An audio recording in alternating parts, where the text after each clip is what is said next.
Good morning friends, आप सभी का श्री कृष्णा क्लासेस कादीपुर के यूट्यूब चैनल पर हार्दिक स्वागत है। आज हम आप सबके बीच में 17 दिसंबर 2024 के करंट की प्रश्नों की श्रृंखला को डिस्कस करेंगे। चलिए शुरू करते हैं। पहले कल के प्रश्नों का रिवीजन करेंगे, उसके बाद आज के प्रश्नों की श्रृंखला को डिस्कस करेंगे। तो कल के दिन का हमारा पहला प्रश्न था, हाल ही में फ्रांस के प्रधानमंत्री कौन बने? तो फ्रैंकोइस बायरू को बनाया गया है फ्रांस का नया प्रधानमंत्री। विजय दिवस 2024 कब मनाया गया? तो 16 दिसंबर को मनाया जाता है पाकिस्तान पर 1971 की विजय की याद में। उपराष्ट्रपति श्री जगदीप धनखड़ ने किस राज्य में जीएसआई भूविज्ञान संग्रहालय का उद्घाटन किया? तो यह मध्य प्रदेश। हाल ही में एस बैंक के कार्यकारी निदेशक कौन बने? तो मनीष जैन। टाइम मैगजीन द्वारा किसे पर्सन ऑफ द ईयर 2024 चुना गया? तो अमेरिकी नवनिर्वाचित राष्ट्रपति डोनाल्ड ट्रंप को। 400 बिलियन डॉलर नेटवर्थ वाले दुनिया के पहले व्यक्ति कौन बने? तो एलन मस्क बन गए हैं, जिनके पास 400 बिलियन से ज़्यादा की संपत्ति हो गई है।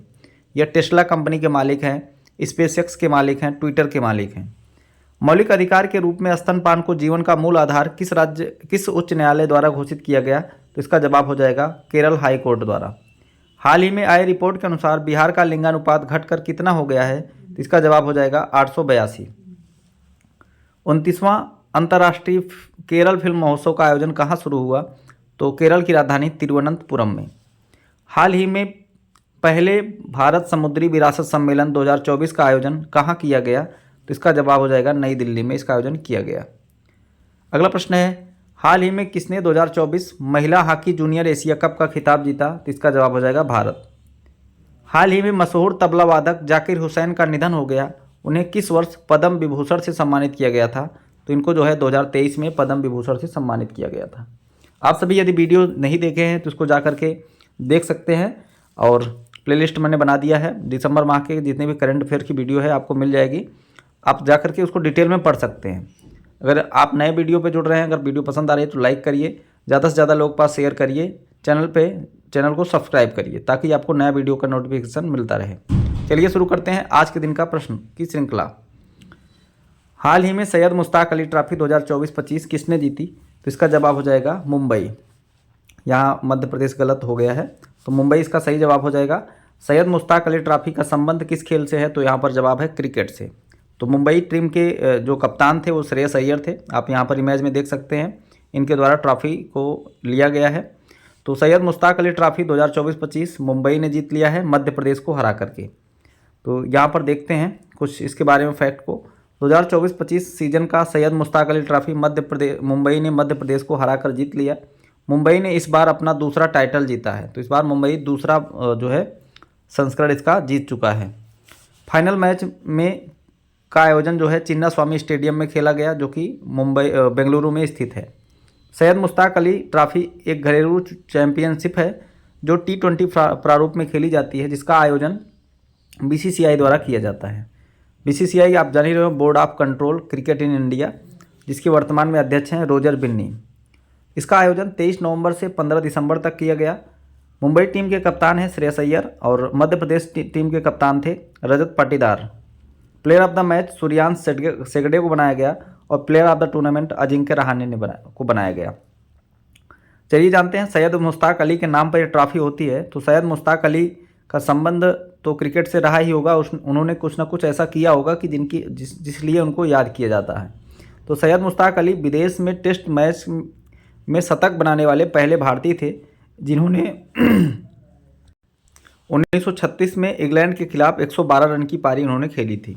इसीलिए इनको जो है याद किया जाता है। विदेश में टेस्ट मैच में शतक लगाने वाले ये पहले भारतीय हैं।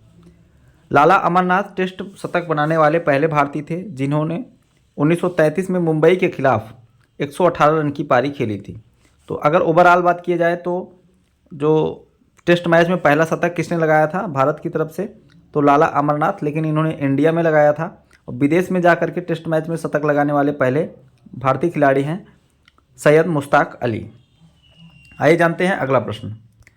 अगला प्रश्न है, हाल ही में पहला एयर कार्गो हब कहाँ बनाया जाएगा? तो यहाँ पर नोएडा में। तो अभी ग्रेटर नोएडा में जेवर इंटरनेशनल एयरपोर्ट का शुभारंभ कर दिया गया है।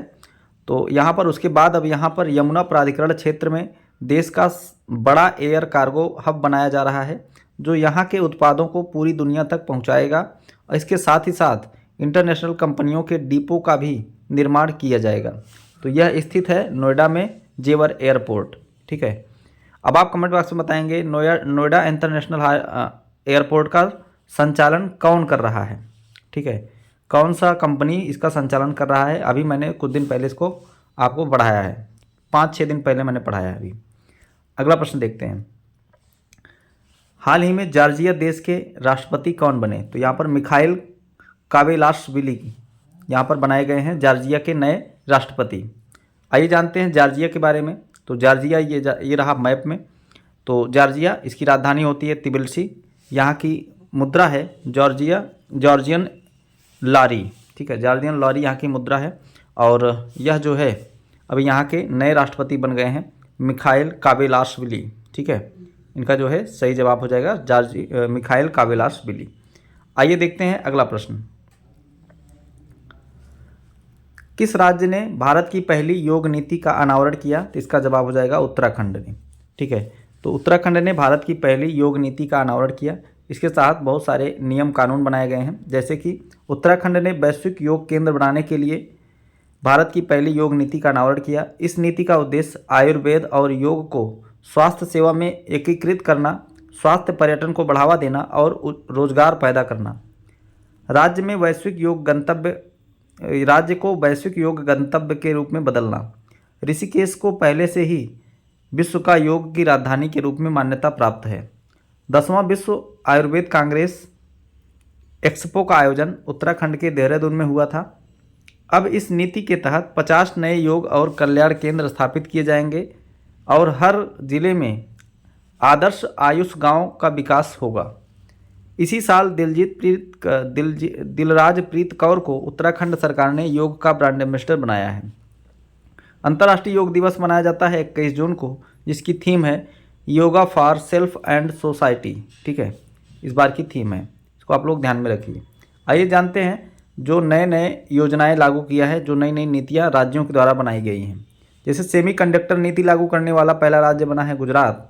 अंधापन नियंत्रण का नीति लागू करने वाला पहला राज्य राजस्थान। जैव ईंधन नीति लागू करने वाला पहला राज्य राजस्थान। एनईपी 2020 लागू करने वाला पहला राज्य कर्नाटक। एथेनॉल नीति लागू करने वाला पहला राज्य बिहार। ड्रग नीति को मंजूरी देने वाला पहला राज्य हिमाचल प्रदेश। समान नागरिक संहिता यूसीसी लागू करने वाला पहला राज्य उत्तराखंड है। आइए देखते हैं अगला जो है उत्तराखंड के बारे में कुछ महत्वपूर्ण तथ्य को। उत्तराखंड की राजधानी है देहरादून। यहाँ के मुख्यमंत्री हैं पुष्कर सिंह धामी। राज्यपाल हैं गुरमीत सिंह। टिहरी बांध जो कि भारत का सबसे ऊंचा बांध है, यह भागीरथी और भिलांगना की नदियों पर स्थित है। भागीरथी की सहायक नदी है भिलांगना, इन्हीं दोनों के संगम पर यह स्थित है। ये सबसे ऊंचा बांध है टिहरी बांध।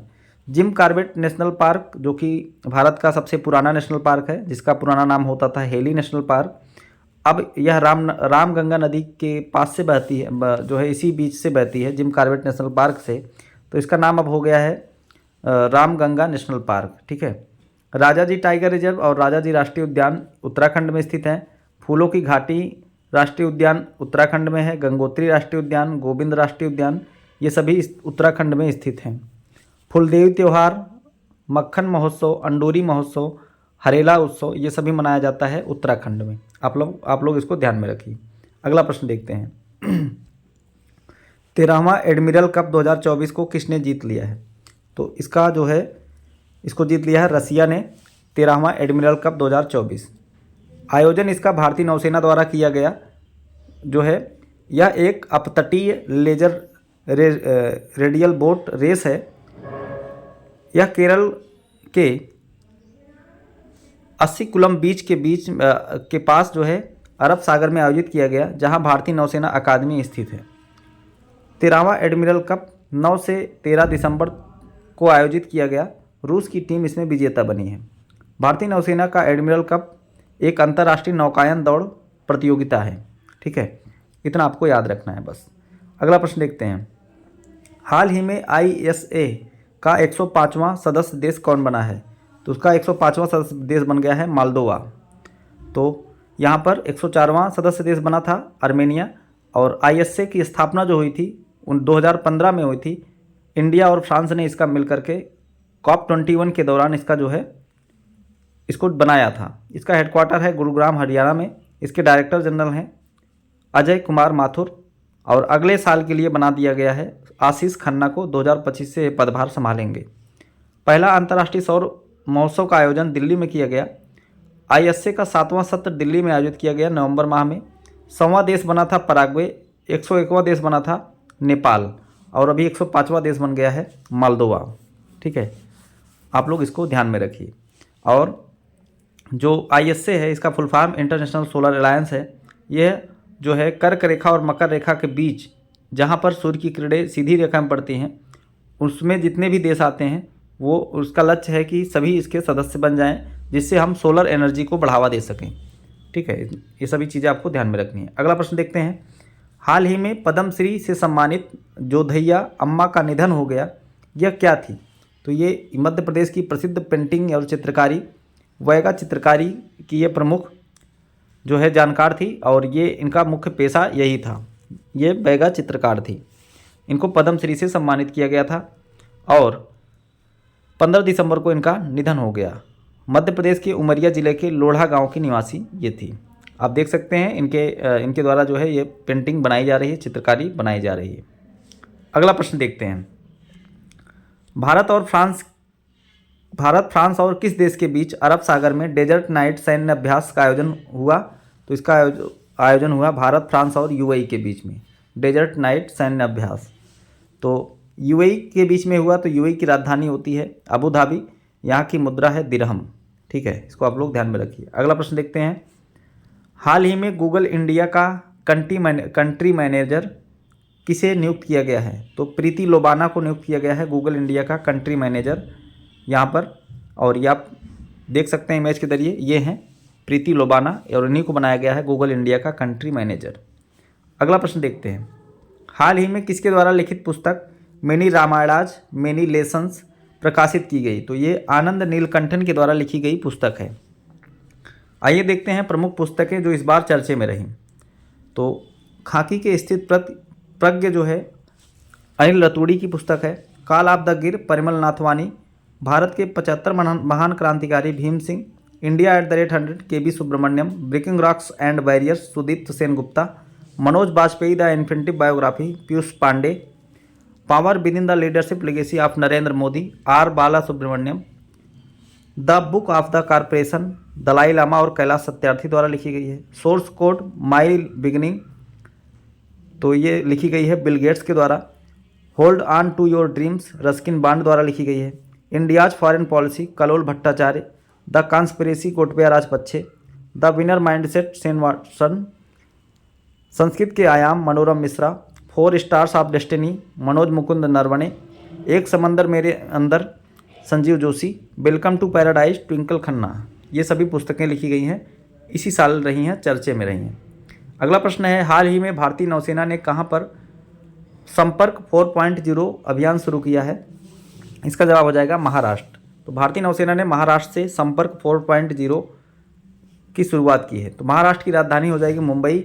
यहाँ के सीएम है देवेंद्र फडणवीस, राज्यपाल हैं CP राधाकृष्णन। यहाँ पे करंट अफेयर की बात की जाए तो अश्विनी भिड़े को महाराष्ट्र सरकार ने मुख्यमंत्री का प्रधान सचिव नियुक्त किया है। महाराष्ट्र की DGP के रूप में जो है पुनः नियुक्त किया गया है रश्मि शुक्ला को। और महाराष्ट्र में कक्षा 10 उत्तीर्ण अंक को कम करने का प्रस्ताव रखा है। महाराष्ट्र सरकार ने देसी गायों को राजमाता का दर्जा दिया है। पुणे एयरपोर्ट का नाम बदल करके जगत गुरु संत श्रेष्ठ तुकाराम महाराज इंटरनेशनल एयरपोर्ट कर दिया गया है। महाराष्ट्र सरकार लक्ष्मण श्रेष्ठ को स्वर्गीय Vasudev Gaitonde life time achievement पुरस्कार से सम्मानित किया है। स्टैटिक जीके की बात की जाए तो उजागी बांध, जायकवाड़ी बांध, कोयना बांध ये स्थित है महाराष्ट्र में। लोनार झील स्थित है महाराष्ट्र में। तडोबा, संजय गांधी, नवेगांव, गुगामल, चंदौली, अंधेरी बोर टाइगर रिजर्व ये सभी स्थित है महाराष्ट्र में। तो आज के दिन के करंट की प्रश्नों की श्रृंखला यहीं पर समाप्त होती है। आपको वीडियो कैसा लगा कमेंट बॉक्स में ज़रूर बताएंगे। आप एक क्वेश्चन बताएंगे कि भारत के वर्तमान में नौसेना प्रमुख कौन है? ठीक है, नौसेना की स्थापना कब हुई, नौसेना दिवस कब मनाया जाता है, सारी चीज़ें आप डिटेल में छाप दीजिए कमेंट बॉक्स में। चैनल पर नया है तो चैनल को सब्सक्राइब करें। वीडियो पसंद आए तो लाइक करिए, ज़्यादा से ज़्यादा लोगों के पास शेयर करिए। मिलते हैं नेक्स्ट वीडियो में। धन्यवाद।